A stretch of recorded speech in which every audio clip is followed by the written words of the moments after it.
He hadn't touched a woman in 12 years, and now, the first one to fall into his arms was nearly destroyed. James Coulter didn't expect much from life anymore. He lived quiet, alone, up in those dry Arizona hills with nothing but the wind and the weight of memories he never talked about. He had a cabin, a shotgun, and regrets older than the trees around him. But that day, everything changed. She came stumbling out of the tree line like death was riding her heels, barefoot, filthy, barely wrapped in a piece of white cloth that used to be a curtain or maybe a dress. Her arms were scraped raw, her lips were cracked, her eyes, well, they looked like they'd seen things no one should ever see. She collapsed right in front of him. No scream, no name, just two whispered words as she clutched that filthy cloth to her chest. "Please, don't." He froze. She wasn't bleeding much on the outside, but her body trembled like she'd just crawled out of a burning house. He took a step forward. She winced, but didn't pull away. That's when the cloth slipped just a little, and what he saw made his stomach twist. Her back looked like someone had tried to brand her with fire and shame. Burns, welts, deep, twisted scars in shapes that didn't belong on human skin. Symbols, letters, like someone had tried to write their name into her pain. James stumbled back. It wasn't the blood, it wasn't the wounds, it was the way she curled into herself like she'd learned to disappear. And for a moment, all he could see was Tennessee, the war, the girl he couldn't save, the one who looked at him with the same broken stare. He'd walked away once. He'd sworn never again. He took off his coat, slow and steady, and wrapped it around her like a promise. No words, no questions, just action. Then he picked her up and carried her away from whatever hell she'd come from. And for the first time in a very long time, he felt alive. He thought the worst had passed. He had no idea. The real storm was only just coming. The cabin was warm, but up in those hills, the night air still had a bite to it. It wasn't freezing, but after what she'd been through, even a summer breeze might have felt like ice on her skin. He laid her down gently on the old cot by the back wall.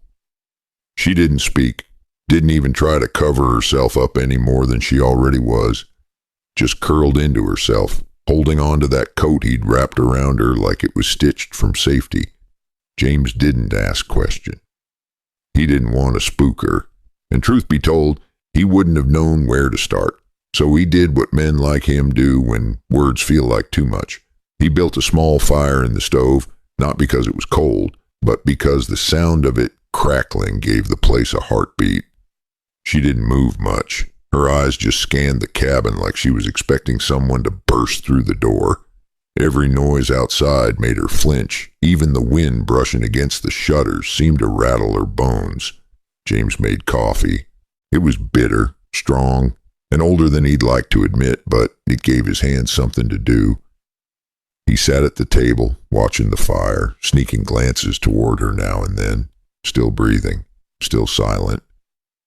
But something about the way she gripped that coat told him she hadn't given up completely.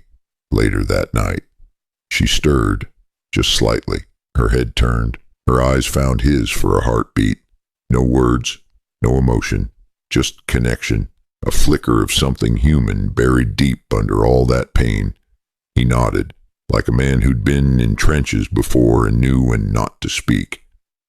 And she turned her head back toward the wall. The next morning, she whispered her first word, water. He handed her a cup, slow and careful. No sudden moves.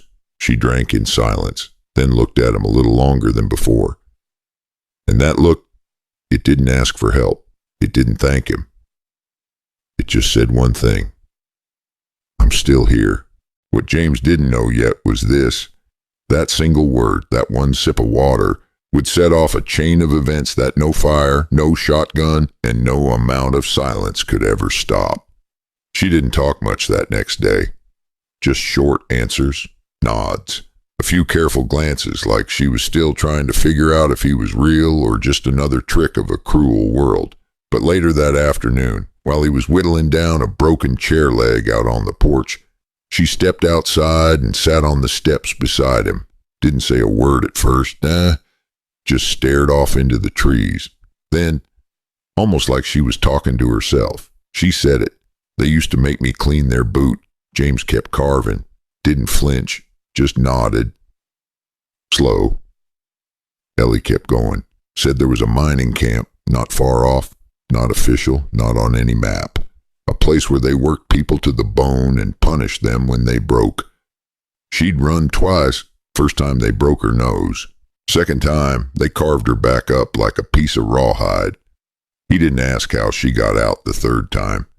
He figured that was a story best told on a stronger day, but just as the sun started to fall behind the pines, James heard something that stopped him cold. Hoofbeats, fast, coming up the ridge road. He stood, grabbed his shotgun, motioned Ellie inside. She froze, then moved like she'd been trained for moments just like this. The man who rode up didn't look like a cowboy. He looked like a drunk banker who lost his watch and blamed the waitress. Fancy vest, greasy mustache, pieces that couldn't hide the cruelty behind them. He called her by name. Ellie rose. You got one chance to come back quiet. James stepped down off the porch. She's not going anywhere. The man smirked. Ain't up to you. Old timer. James cocked the shotgun. Not aimed. Just enough to remind the man this wasn't some city street. This was his land. The man didn't draw. Just spat into the dirt, turned his horse, and rode off. But that look in his eyes on the way out said one thing clear. He'd be back, and he wouldn't be alone. James didn't say a word for a long while after, just sat there, shotgun across his lap, staring into the trees. Later that night, he scribbled a note to an old friend who carried a badge, just in case. If you're still here listening to this, I'd say you're just like James. You want to know what comes next. And trust me, you'll want to be around for it. So if you haven't already, now's a good time to hit that subscribe button, because the real fight hasn't even started yet. 3 days passed, quiet ones, but the kind of quiet that ain't peaceful, the kind where even the wind feels like it's waiting for something. James stayed close. He didn't say it, but Ellie knew he was keeping watch. He didn't cut wood, didn't check traps, just cleaned that shotgun like it was Sunday morning and the world was about to go to hell. Then it happened. Late afternoon, the air got still.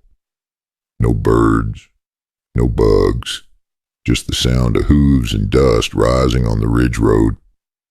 3 riders, not ranchers, not law. They rode like they didn't need to ask permission. James stood in the doorway, Ellie behind him, holding her breath. One of the men was the same one who'd come days before. This time, he didn't come to talk.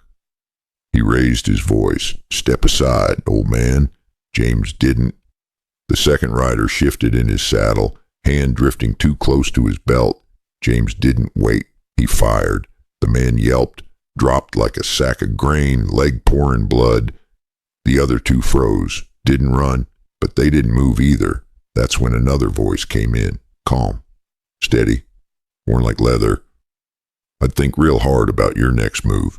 From the tree line, a man stepped out, badge on his chest, rifle slung low, Abram Hale, James's old war buddy, now sheriff of the whole damn territory. Abram looked each of them in the eye. This here's my jurisdiction, and she's under my protection now. The wounded one groaned. His friend cursed under his breath. But none of them reached for their guns again.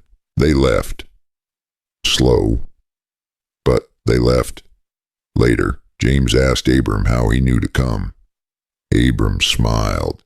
You send a note that smells like gunpowder and regret. I figure it's serious, and if you think that's the last time these men will cross paths, you might want to stick around, 'cause some stories don't end in gunfire. They just begin there. The dust settled. The cabin was quiet again. but not like before, not heavy, not haunted, just quiet in a way that let a man hear his own breathing and not hate it. Ellie didn't hide anymore. She still flinched at loud noises, still woke up sweating some nights. But now she sat at the table in the morning. She drank her coffee slow. She helped gather firewood, asked questions about the stove, little things. But little things mean something when you've come back from the edge. James noticed it too. The way she looked out the window, longer each morning. The way she once laughed, barely a breath. But it was there, and how he didn't know what to do with it. He wasn't sure if he was fixing her or she was fixing him. Maybe it didn't matter. One evening, she brought in a basket of wildflowers and set them by the window. He didn't say anything, but the next day, he swept the porch clean for the first time in years. They didn't talk about love, didn't call it anything at all, but one night, over stew and black coffee, she looked up and asked, "You ever think some folks were put here not to save others, but to give them space to save themselves?" James didn't answer, just nodded, because if he'd opened his mouth, the wrong words might have come out. And that's how it went.